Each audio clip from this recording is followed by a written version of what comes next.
Number 6, consider all aspects of alternative methods of family building. Describe who might need to use these methods, what they are, and how they are performed. So the people who might need to use these methods are people in the LGBTQ community, advanced maternal or paternal age, congenital disease that can prevent them from having a viable fetus, or they're carriers of a certain disease, or they have cervical insufficiency. Their body just doesn't want to get pregnant. So some of these methods include IVF, which is in vitro fertilization. So this is where they get the egg and they get the sperm and they put it together in the lab. And then it's transferred into the uterus. This could be a surrogate mother. This could be the mother who wants it. It could be a donor sperm, or it could be the father who wants the baby. It could just be a lot of different things. And the next one is IUI, which is intrauterine insemination. This is where the sperm is put into the uterus. And so, again, this could be from donors. This could be from the parents themselves. And so there can be a surrogate where the implantation does occur, which is outside of the parents. So there's no one way that this happens. And also adoption is an option. Include the nurse's role, nursing consideration, both prenatally with these families as well as their delivery postpartum. So with the different types of families and the different dynamics that could happen with these types of family building, you want to be supportive to them.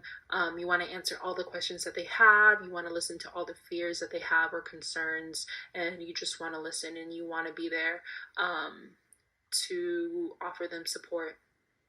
And so with these different situations and circumstances, what you want to do is you want to familiarize yourself with who are the involved members, who their partners are, if they're single parents doing this, if it's two partners or multiple partners.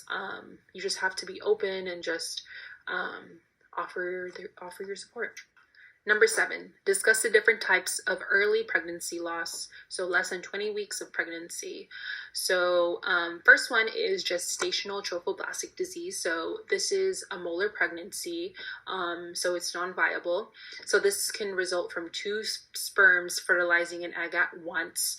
And so there is an abnormal proliferation in the placenta, causing this big placental mass, and it looks like hamburger meat. This can lead to complete or partial abortion. Rarely the fetus is viable. So complete meaning it's all gone, or partial, some of it stays and some of it did go away. This can lead to preeclampsia, and this could be from a tumor. And so the treatment that you would do is you want to remove the tumor. Also, you want to remove what's left of the pregnancy.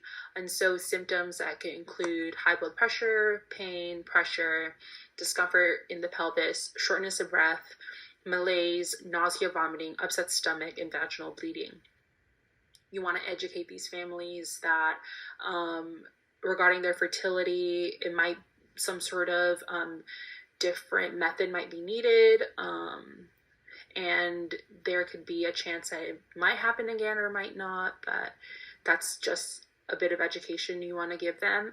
But next is ectopic pregnancy. So this is where the egg plants outside of the uterus, and it's commonly in the fallopian tubes, but it could go anywhere.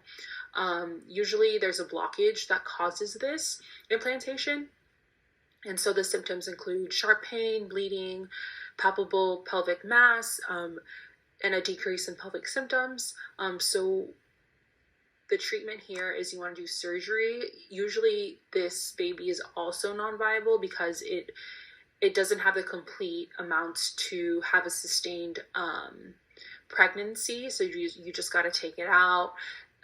Also, you want to educate the family that sometimes when this happens, like the other one, you're more susceptible for it to happen again, or there might be an underlying issue that may be happening, like the blockage in ectopic pregnancy. So you want to give this family support and allow them to grieve. So this is question number 8, discuss postpartum hemorrhage. So how is postpartum hemorrhage diagnosed? So there's an immediate, so this is within 24 hours of birth, and so this is greater than 500 ml for vaginal, and for C-section, it's 1,000 ml. And so then for late, it's greater than 500 ml, and also for C-section, it's the same thing, 1,000 ml. This is within 7 to 10 days that you could see this happening from separate from birth, after birth. And so what you want to do is you want to look at the blood loss to diagnose, but also you want to look at the signs and symptoms and use your assessments to determine if this person is having postpartum hemorrhage. And so the ways that you could assess this is looking at the uterus and lochia to see if it's bloody, to see if there are any clots there, how heavy it is bleeding. If there's lacerations, the fundus will be firm and there's going to be bright red blood that's there. And then hematoma, the fundus will also be firm, but the person's going to have a lot of pain in the perineal area. Retained placental fragments. So here the person had a harder time delivering the placenta, and so this person's uterus is going to be boggy and they're going to have some bleeding with clots. And then if they have DIC, they can have petechiae, ecchymosis, and prolonged bleeding in some other sites. And so next is risk factors. So there's a lot of risk factors to this. So starting off with precipitous labor. So this happens very fast within 3 hours of onset from contractions to delivery. Prolonged first or second stage. Medication, so Pitocin, if you're overstimulating the muscles of the uterus, it could fail to go back, along with magnesium sulfate, which is a muscle relaxant. You could also oversaturate that, and it doesn't want to go back. And also general anesthesia can do this. And so fetal demise, the body wants to get this foreign object out, and this causes the excess amount of bleeding. If you have a previous history of postpartum hemorrhage, if you have a normal implantation, so this includes previa, which is anything 5 centimeters to the os. Also, this includes accreta, increta, and percreta. And then if you have multiple births, so if you had twins in there, so the uterus just has been stretched so much that it has a harder time going back. Over descended uterus, same thing if you have multiple gestations, if you have multiple births, and so again, harder for it to come back. If you have anemia or coagulation disorders, if your body already has a hard time clotting or doesn't have enough red blood cells, then it's more prone to bleeding. And then maternal exhaustion, the mom is just very tired to push out placenta, and then so fragments can stay in there. Next is the physiology behind how hemorrhage occurs. So when the placenta is delivered, what happens is the uterus is contracting, and so it creates this pressure on the blood vessels where the placenta was, so it doesn't bleed so much. But if the walls aren't contracting, then the blood vessels are just going to keep on bleeding. Next question is nursing actions during postpartum hemorrhage. So what you want to do is you want to keep the mom flat. You want to promote the pooling of the blood. You want to check the lochia to see if there's blood, to see if the mucus, that's blood and mucus. You want to look at the amount, if it's soaking. You want to look at the consistency. You want to see if the clots are big or small. If it's larger than the quarter, then you have to notify. You want to look at the color. If it's bright red, if it's dark red, whatever it is, and the odor, if it's foul smelling or not. You want to check this mom every 15 minutes, 4 times within the hour, and then every 30 minutes, 2 times in the hour, and then every hour for 4 times. You want to check her vitals, and you want to monitor for any increasing chance or any signs of infection. To treat postpartum hemorrhage, you want to give something that contracts the uterus back to the way it was. So it could be oxytocin, cytotec, hemabate, and Methergin. And for Methergin, what you want to do is you want to check their blood pressure first to see if they are able to take this. And so the difference between early and late is that they have the same sign and symptoms, but others that include for late is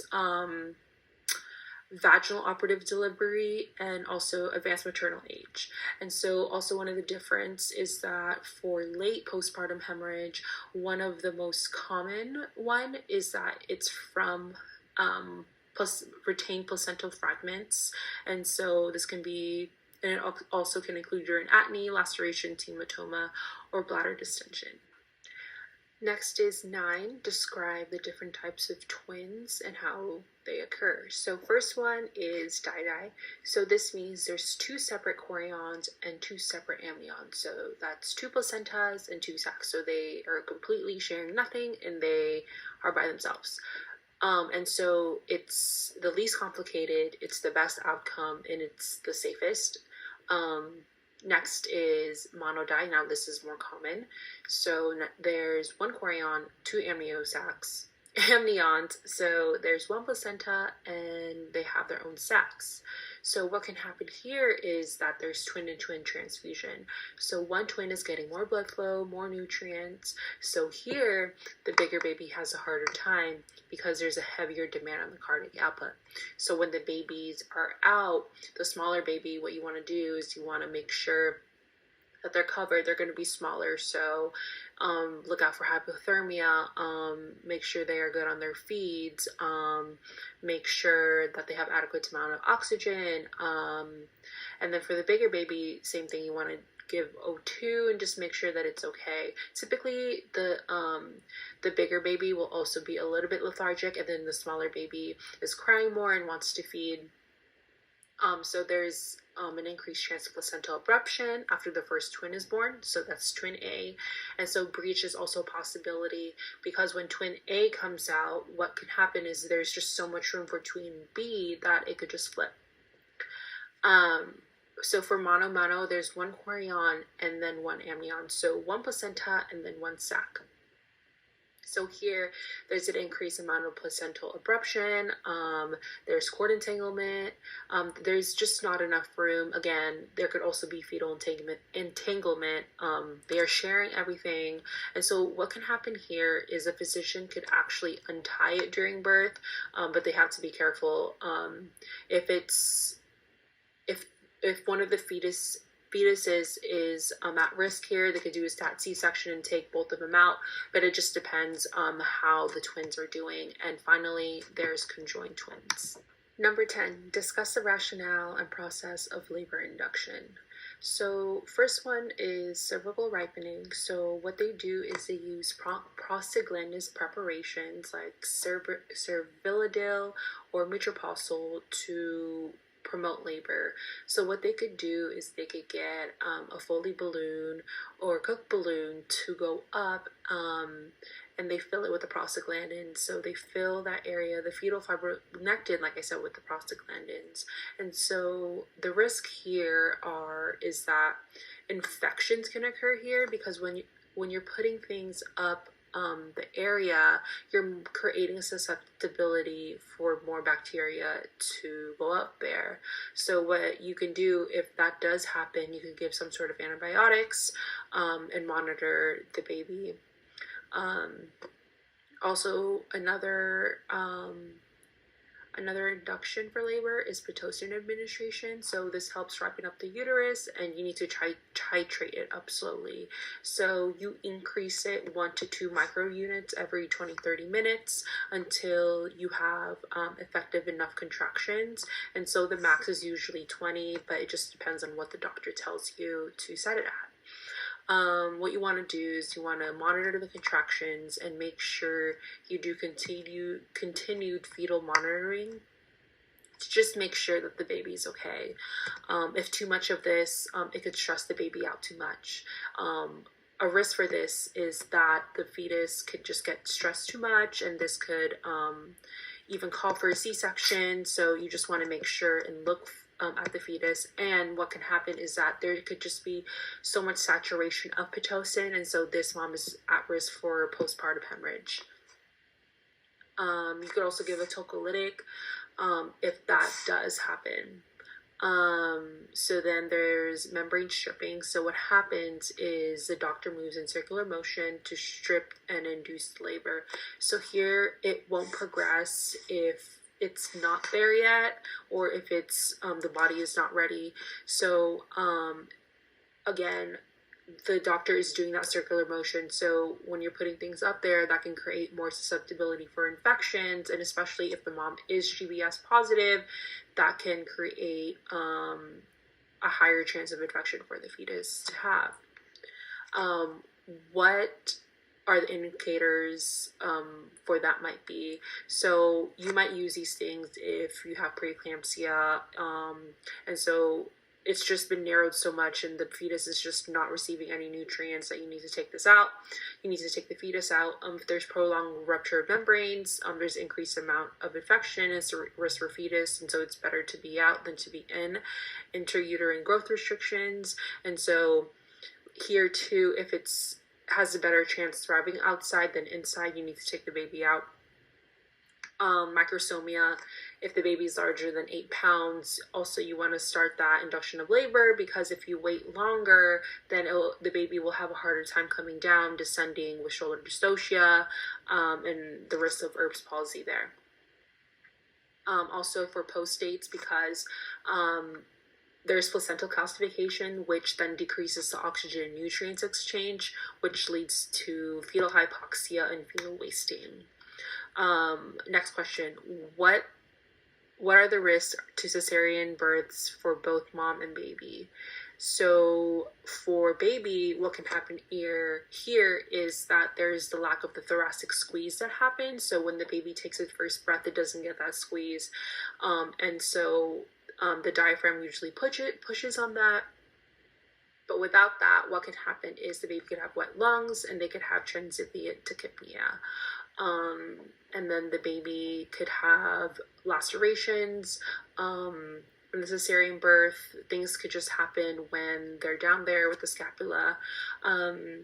Risk for the mom is that there's hemorrhage or anemia. There can be an excessive amount of blood loss that can happen during C-section. Possible placental abnormalities in the future. The body is used to one thing, so it wants to do the same thing next time. Infections, again, you're creating another area where it's open and it's more susceptible for infections to come in, and it could C-sections could create longer healing process for the incision sites. So again, another risk for infection. Anesthesia effects, and then second, fertility, you could have a harder time to get pregnant if there was damage during the C-section.